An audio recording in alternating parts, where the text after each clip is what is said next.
नमस्कार, मेरा नाम है नवीन कुमार नंदन और आप देख रहे हैं नेशनल दस्तक। साल 2024 में आम चुनाव होना है, लेकिन चुनाव से पहले आईपी सिंह समाजवादी पार्टी के नेता हैं। इन्होंने बहुत बड़ा दावा किया है और दावा ऐसा है, इसे सुनकर भारतीय जनता पार्टी के जो नेता हैं वे लोग बौखला जाएंगे, वे लोग परेशान हो जाएंगे।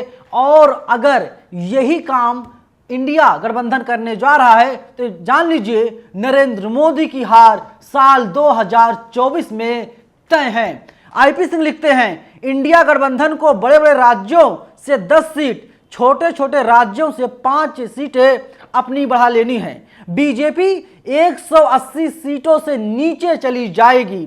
हमारा इंडिया गठबंधन इससे भी बेहतर करने जा रहा है। अब गौर कीजिएगा, साल 2024 में जब नरेंद्र मोदी चुनाव हार जाएंगे तो 275 से लेकर के 300 रुपए में गैस सिलेंडर मिलेगा, यानी 300 के इर्द गिर्द गैस सिलेंडर मिलेगा, जिस सिलेंडर का दाम अभी 1000 रुपए के आसपास है। आप 100 रुपए के आसपास पेट्रोल भी खरीद रहे होंगे, यानी 1 लीटर पेट्रोल की कीमत करीब करीब 100 रुपए है। और जब नरेंद्र मोदी देश के प्रधानमंत्री नहीं रहेंगे तो देशवासियों को 60 रुपए में पेट्रोल मिलेगा, वहीं डीजल 50 रुपए प्रति लीटर मिलेगा। 75 रुपए में ओनली 75 रुपीज में सरसों का तेल मिलेगा, जिससे आप खाना बनाते हैं। 50 रुपए लीटर दूध मिलेगा। अगर आप दिल्ली में रहते हैं और आप मदर डेयरी का दूध लेते हैं तो आपको 66 रुपए चुकाने पड़ते हैं, 65 से 66 रुपए। लेकिन जब नरेंद्र मोदी देश के प्रधानमंत्री नहीं रहेंगे, इंडिया गठबंधन की सरकार हमारे देश भारत में रहेगी, तो आपको दूध 50 रुपए लीटर मिलेगा। महंगाई को सबसे पहले कंट्रोल इंडिया गठबंधन करेगा। आईपी सिंह ट्वीट करके ऐसा साफ तौर पर दावा कर रहे हैं। यही नरेंद्र मोदी कहते थे 2013-14 में बहुत हुई महंगाई की मार, अब की बार भाजपा की सरकार। जिस गैस सिलेंडर का दाम 2013-14 में 400 के इर्द गिर्द था, वही सिलेंडर 1200 रुपए तक पहुंच गया। और जैसे जैसे इंडिया गठबंधन की मीटिंग होने लगी तो नरेंद्र मोदी को 200 रुपए गैस सिलेंडर के दामों में कमी करनी पड़ी। यानी इंडिया गठबंधन से कहीं ना कहीं जो एनडीए गठबंधन है वो डरा हुआ है और आईपी सिंह बड़ा दावा लगातार करते हुए दिखाई दे रहे हैं। भारत को मोदी जी ने महंगाई में यूरोप और अमेरिका के बराबर पहुंचा दिया, जिससे देश में गरीबों व मिडिल क्लास की कमर टूट गई, लोगों की क्रय शक्ति गिर गई है, यानी लोग सामानों को खरीद नहीं पा रहे हैं। और वहीं जो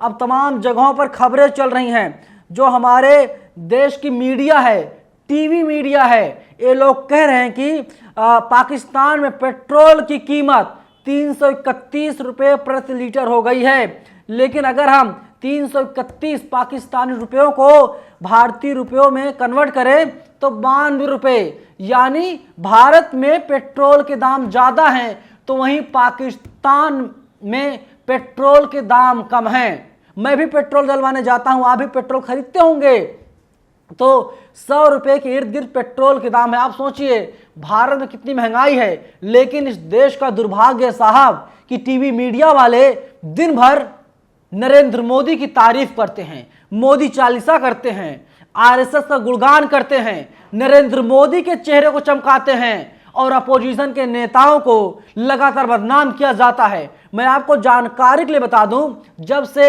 इंडिया गठबंधन ने 14 एंकरों के नामों का ऐलान किया है और बाइकआउट करने की बात की है, तब से जो मनुवादी मीडिया है उसके जो एंकर हैं बौखलाए हैं, हताश हैं, निराश हैं, परेशान हैं। इंडिया गठबंधन को कह रहे हैं कि ये इंडी गठबंधन है, इंडी अलायंस है, लेकिन इन्हें कौन समझाए? बीजेपी को ये लोग बीजे पार्टी नहीं कह सकते हैं, क्योंकि बीजेपी यानी भारतीय जनता पार्टी, अगर इनमें हिम्मत है ये लोग कहें बीजे पार्टी, अगर इनमें हिम्मत है ये लोग कहें एनडीए को एनडी गठबंधन, यानी नॉन डेमोक्रेटिक अलायंस को ये लोग कह दें एनडी अलायंस है।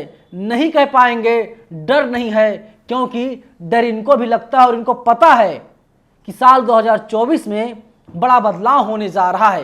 ये मैं नहीं कह रहा हूं, बल्कि देश की आम जनता लगातार कह रही है। अगर आपको यकीन नहीं है मेरी बातों पर, ये नेशनल दस्तक के जो कमेंट बॉक्स है आप उसे खोलिए और आप पढ़ लीजिए, आपको पता चल जाएगा कि हमारे देश के लोग मौजूदा सरकार से कितना परेशान हैं।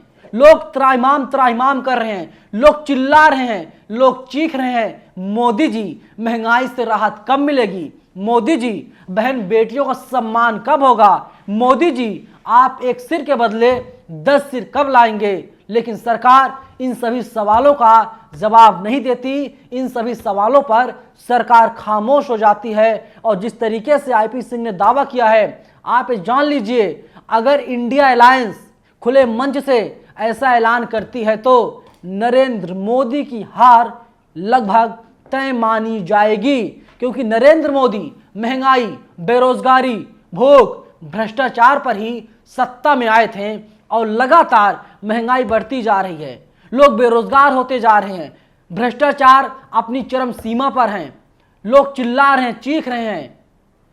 जो हमारे देश के जवान हैं वे लोग शहीद हो जा रहे हैं सीमा पर और सरकार खामोश रहती है। एक तरफ हमारे देश के जवान शहीद होते हैं तो दूसरी तरफ बीजेपी के राष्ट्रीय कार्यालय दिल्ली में नरेंद्र मोदी का स्वागत किया जाता है, बुके दिया जाता है, गुलाब का फूल दिया जाता है और कहा जाता है कि साहब नरेंद्र मोदी के नेतृत्व में G20 का जो समिट था बहुत सफलता के साथ आयोजन किया गया और सफलतम खत्म भी हो गया, यानी हमने बहुत बड़ी उपलब्धि अचीव कर ली। लेकिन देश की जनता आज भी वही पूछ रही है, नरेंद्र मोदी जी हमें 2 जून की रोटी कैसे मिलेगी, नरेंद्र मोदी जी हमें 2 जून की रोटी मैसर कैसे होगी। देश की जनता आज पूछ रही है कि नरेंद्र मोदी जी, जो सच्ची मीडिया है, जो सच्चाई दिखाने वाले मीडिया संस्थान हैं, आप उनकी आवाज़ को क्यों छीन रहे हैं, आप हमारी आवाज़ को क्यों छीन रहे हैं।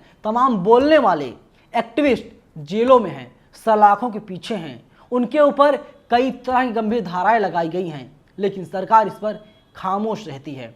फिलहाल इस वीडियो में इतना ही, लेकिन पूरी वीडियो को लेकर के आप लोग क्या सोचते हैं कमेंट बॉक्स में आप हमें अपनी राय जरूर बताइएगा।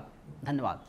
नेशनल दस्तक की आपसे गुजारिश है कि अगर इसको बचाना चाहते हैं तो नेशनल दस्तक को सब्सक्राइब करने के लिए रेड कलर के सब्सक्राइब बटन को दबाएं, फिर बेल आइकन की घंटी दबाएं। नेशनल दस्तक को बचाने के लिए बहुत जरूरी है कि हर खबर को शेयर करें, लाइक करें, कमेंट जरूर करें।